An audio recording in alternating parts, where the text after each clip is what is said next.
Get your motor running on a Friday afternoon, Mr. Olson. Listen, we had a great week here at CMS. Super excited to bring our weekly recap over to you. Yeah, looking at it the week, it was outstanding to have both Cohort A and Cohort B and Cohort C students in here all together.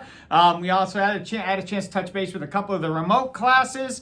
Understand that we still need to offer that, and it's outstanding. They're great at home, and most of them are doing a good job. Now, the week was, like you said, it was outstanding. As you walk through the classes, you see 90% of the kids back doing what they do best, teachers engaging in lessons, and the momentum of learning is really beginning to take off. A little more energy in the classroom. Absolutely. Definitely. And I think as we get used to this, it's going to really start to build that momentum. Like I said, shifting gears, getting back to where we need to be, oh so important. And a special shout out to the staff for allowing this and making this happen in a positive way. They welcomed the kids in. It was the energy, it was excitement, and it started with them. Second to none. We appreciate everything that the staff has done to make sure the kids feel comfortable, safe, and ready to go. Hey, what else do we have going on this week, Mr. Olson? Oh, this week is a big one. We have the Battle of the Borders. And you're wondering why we're holding up toilet paper and tissues? Looks like we're going back to the beginning of COVID when there was a run on this stuff. No, our National Honor Society up at Shepherd Hill is sponsoring a paper good drive. And they've turned it a little bit into the Battle of the Borders, where us versus DMS. I believe the elementary schools are getting involved. At the high school, they're dividing that into a Dudley Charlton thing.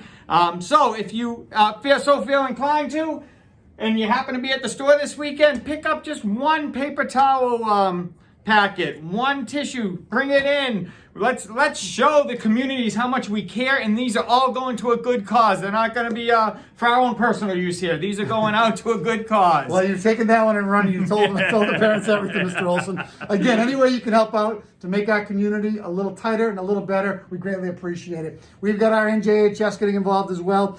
In addition to this drive, and anything you bring in, we can actually store right here in the main office, and we gladly welcome it. In addition to that, we also have a food drive going on. Yeah, the food drive that we're doing, instead of doing Chippin', we usually send it all to Chippin'.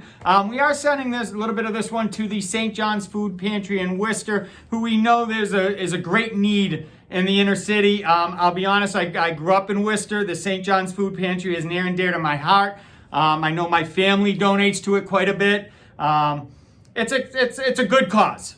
It's a great cause, and the rationale behind it is even deeper and even a better cause. But nonetheless, anytime you help out in a community, it's well worth it. It's a great lesson for our kids to be involved in. Hey, and finally, the last thing we have is on next Friday, we're going to have our very first community coffee and conversation virtually with all community members. Yeah, the only difference with this one, we're obviously going to do it via a Zoom or a Google Meet platform, is you have to provide your own coffee. We're not going to be able to hand it to you this time. Because the link will be right below here. Just click on that link and join Mr. Olson and me. We'll be talking about how we're doing, fielding your questions, but more importantly, the direction in which we're beginning to spin as we get back to full in-person learning. So again, it's coming, things are happening quickly, but the most important thing we have here is making sure our kids feel comfortable and that you, our parents, have an open line of communication with us all the time. Absolutely, most important stakeholders we have. So we should hear them out. All right, that's about all we have. Listen, have a great weekend. We're excited and proud, as always, to partner with you in helping your kids meet their highest potential. Take care. Have a great weekend.